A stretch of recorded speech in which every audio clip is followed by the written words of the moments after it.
কি কব খালুজান, আমি যেরকম সিরিয়াস হয়ে গরুর দড়িটা টান মারি ধরেছিলাম, তার অর্ধেক সিরিয়াস যদি খুদার কসম সম্রাট হইতো, তালিবারে কিন্তু আমরা ফেল মেরে আসতাম না। আমার মাথায় তো তোমার লাহান বুদ্ধি। এটা যা করছি তোর ভালো লিগে করছি। পাশে পুষ্কুনিটা দেখো নাই তুই? এটা সুবাইয়ে তোর বাজিয়ে লাগবে মাসুদ খা। দেখেছেন খালুজান, বহির কথা কি করছে? উইয়ের কথাটা কিন্তু মাসুদ খার পক্ষে গেল। তোমরা কইলে যে ঘটনা কি ঘটেছে তার বর্ণনা দিবে, ঘটনার ধারে কাছে তো যাবার পারতেছো না, দুজনের দোষারোপ করতেছো। ঠিক আছে খালুজান, করছি। আমাকে শুনকে দিয়ে ওই মাসুদের গরু নিয়ে যাচ্ছিল, আমি করলাম কি দৌড়ে যাই, হঠাৎ আতঙ্কর সামনে কি খাই, তারপর গরুর দড়িটা ধরে আতঙ্কটা টান রাখি। এটাই তো আমি পছন্দ করলাম না বাদশাহ। তুমি কিসের জন্য আশঙ্কা দড়িকারে নাও? আরে ওই সব চাষা বুসা মানুষের বিশেষ আছে, যদি কয় মাথা বাড়ি দিবি তার আগেই দেখবা মাথা বাড়ি দেওয়া শেষ। এইটাই তো খালুজান, এই কথা ওরা বুঝাইবে কেনা? আপনারা কি কমু খালুজান? মাসুদ কাছে কালে কইলো যে মাথা ফেটা কেলা দেব না, তখন কি কমু আমার তাল্লয়ের শিরশির করে উঠছে খালুজান। অবশ্য আমাকে হালা বইলে কই গালাগালিও করছে সে। তুমিও বাপু বেশি ভাষণ দিও না। আরে বাদশাহ যখন অ্যাকশন নিয়েই ফেলাইছে, তখন তুমি খাড়ায় খাড়ায় তামাশা দেখলে কি জন্যে? মাসুদ কা কইলো মাথা ফাটায় কেলা দেবে, আর তোমরা হাত জোর করে চলে আসলে। হ্যাঁ খালুজান, আমিও তো এই পয়েন্টে কথাটা খবর চাচ্ছিলাম। থাক, তোমাদের আর কোনো পয়েন্টে কথা কওয়ার দরকার নেই, যা হবার হয়ে গেছে। এখন আর রশি টানাটানি করে কোনো লাভ নেই। শোনো, ঠান্ডা মাথায় যায় মাসুদ খাঁকে আমার সাথে দেখা করবার কবা, তারপর দেখা যাবিনি দুধ ভাত খায় গায়ে কত জোর হয়েছে। কিন্তু খালুজান অধিক জহর হলে তো মানে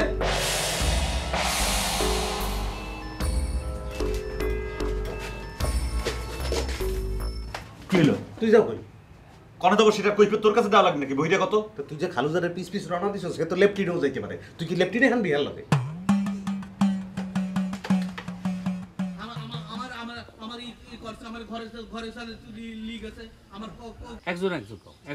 চিন্তা করে দেখেন জহর আলী ভাই, আমার কয় যে দুধ দিয়ে ভাত খাওয়ার স্বাদ মিটাই দিচ্ছি।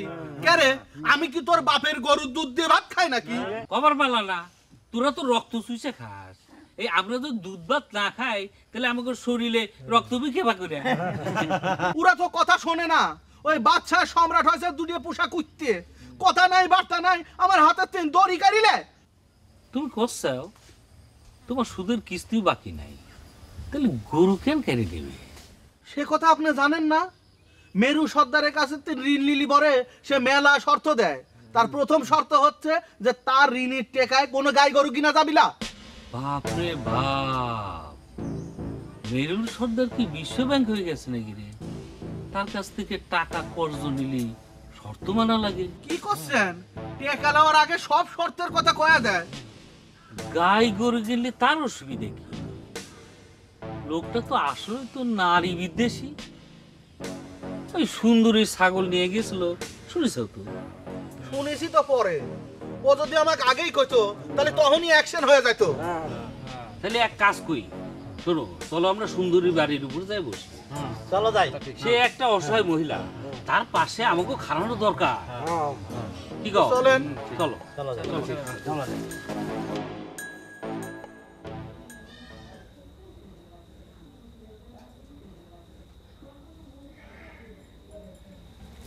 না না থাক, তোমার এত সুন্দর শাড়ি খান নষ্ট হবে। তোমার মুখ মুছে যদি আমার শাড়ি নষ্ট হয় তাহলেও শান্তি। আচ্ছা, তুমি তো বিড়িও খাও না, সিগারেটও খাও না, তাহলে তোমার ঠোঁটা তো কালো কিসের জন্য? তোমার মতো তো আমি ঠোঁটে লিপস্টিক মাখিয়ে তাই তোমার রংটা তুলে ফেলাইলে তোমারও কিন্তু বিড়ি খাওয়া মানুষের মতো ঠোঁটটা কালো দেখালেনি। তুমি আমার ঠোঁটে লিপস্টিক দেওয়া একদমই সহ্য করবে পারো না। আমি তো আর মুখে কিছু দেইনি, তাহলে একটু লিপস্টিকই দেই। আরে না না, কিডা কইছে যে আমি তোমার লিপস্টিক দেওয়া পছন্দ করি না? খালি ওই লাল রংটা তুমি দিও না। দু একজন বদলো আমাকে রক্ত শোষা কয়, ওই লাল রংটা দেখলে পরে আমার বুকের মধ্যে স্যাট করে ওঠে। কি যে সব কও না, এত বয়স হয়ে গেল তারপরে তোমার চ্যাংরা প্যাংরার মতো স্বভাব গেল না। আচ্ছা শুনো, তোমাকে একটা কথা কব, মনেই থাকে না। ওই বাদশার ম্যাট্রিক পাশের ঘটনাটা তোমার কাছে কি মনে হয় কত? কিছুই মনে হয় না। পাস করলেও কিছু না, না করলেও কিছু না। তুই কি কথা কও তুমি? টাকার সম্পর্কে ভালো মন্দ খোঁজ খবর নেওয়া লাগবে না? তোমার বড় ভিডিও তো কয়ে দিল যে আমার প্রমাণ লাগবে। তুমি কি বাদশাহ সম্রাটের সত্যি সত্যি জামাই ভাবা শুরু করে দিছো? এতদিন পরে এসে তুমি এই কথা জিজ্ঞেস করতেছ কি জন্য? আমার কথা নয় বাদই দাও, তোমার বিটিরা তো ভাবা শুরু করেছে, তারা তো রীতিমতো প্রেমই করতেছে, সেটা তো তুমিও জানো। আমি যে জানি নে সেই কথা তো আমি তোমার কইনি। তোমার বিটিরা প্রেম করে করুক, তাতে আমার আপত্তি নেই, কিন্তু তাকে ভালোবাসা করতে না করাইও।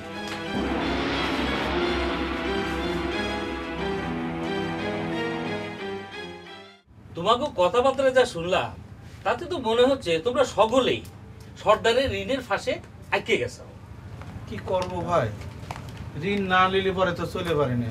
তাই বলে এত অন্যায় মাইনে নিয়ে তার কাছ থেকে ঋণ নেওয়া লাগবে? আর সুন্দরী, তোমার উপর সর্দারের লোকজন যে জুলুম চালাচ্ছে তার তোমার মাথা খারাপ হয়ে যাচ্ছে।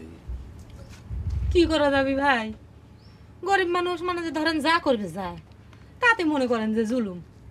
কে আজকে যে ঋণের টাকা লিছি সেটা সুদ যেরকম জুলুম হয়ে খারাইছে, আজ যদি ঋণ না নিলেম নে তাহলে যে না খায় মরা লাইল নে, সেটাও তাই জীবনের জন্য জুলুম, তাই না? আপনি বুঝদার মানুষ বুঝে আমাকে জুতির বাড়ি দেন, ঠিক কইছি কিনা? কথা তুমি খুবই ন্যায্য কইছো, কিন্তু আমি চিন্তা করতেছি সর্দারের কথা। না না না না না না, এইভাবে চলতে দেওয়া যায় না। তোমরা খালি আমাকে দোয়া করো, সামনের ইলেকশনে আমি যদি মেম্বার হওয়া পারি তাহলে তোমাকে সকলের ঋণের ফাঁস থেকে আমি তোমাকে রক্ষা করব। সত্যি কথা কতে কি জহর ভাই, ঋণ করি সুদ দিই তাতে কোনো অসুবিধা নেই, কিন্তু সর্দার ঋণের উপরে যেসব শর্ত দিয়ে দেয় সেটাই তো একেবারে জেরবার হয়ে যায়। এই যে দেখেন আমার দুধ ভাত খাওয়ালে কত রকম ঘটনা ঘটে গেল। আমি সবকিছু দেখবো বললাম তো। আর সুন্দরী, তোমার কই, তোমার ছাগলের বাচ্চা হোক আর যাই হোক সর্দারে তুমি কিছু দেবে না, দেখিস কি করে। তোমার ছাগলের বাচ্চা হোক আর যাই হোক সর্দারে তুমি কিছু দেবে না, দেখিস কি করে। শোনো, একটা কথা মনে রাখো, আমি তোমার সাথে আছি, তাইলে আর কি, আজকে যাই। আসো।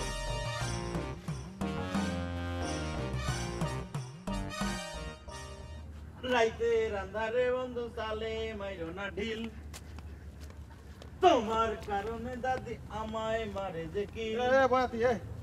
এখন তুই এখন ই করবি, ওই যা মাসুদকার বাড়ি যাবি, যাই কবি যে মাসুদকারে যে খালু জানে বলা যা। বুঝেরো তুই আমাক হুকুম করতিস রে? আমাক হুকুম করার অধিকার তোর কিরা দিছে রে সম্রাট? ও হইয়া তোর টেনশনে কিছু নাই, এটা দেশে যথাযথ কর্তৃপক্ষই দে। না না, যথাযথ মতটা তো বুঝি না, কিডা হুকুমটা দিছে তার নামটা আমি শুনতে চাই তোর কাছে। বুঝছ আমরা তুই সিদ্ধি অটকা দেশে এখন কি মুরব্বীর নাম মহেলম বেটা, খালু জানে দেশে। কি খালু জানে? খালুজান তোর এই অধিকার দিছে হুম, আমাক হুকুম করার? আমি বিশ্বাস করলাম না। এরা তুই অবিশ্বাস কর, হাতে কোনো অসুবিধা নাই। তুই বিশ্বাস না করলে তো আর অধিকার মিথ্যে হয়ে যেতে আছে না।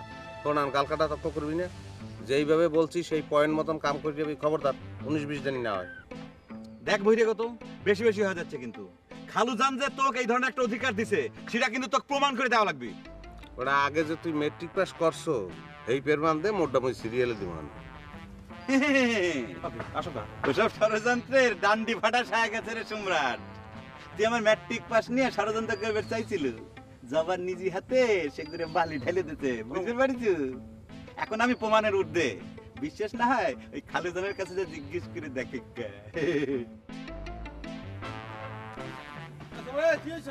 তুমি পাক্কি বহিরাগত। জমা দেখলে কোনো ছুটি দেবে, ছুটি দেবে।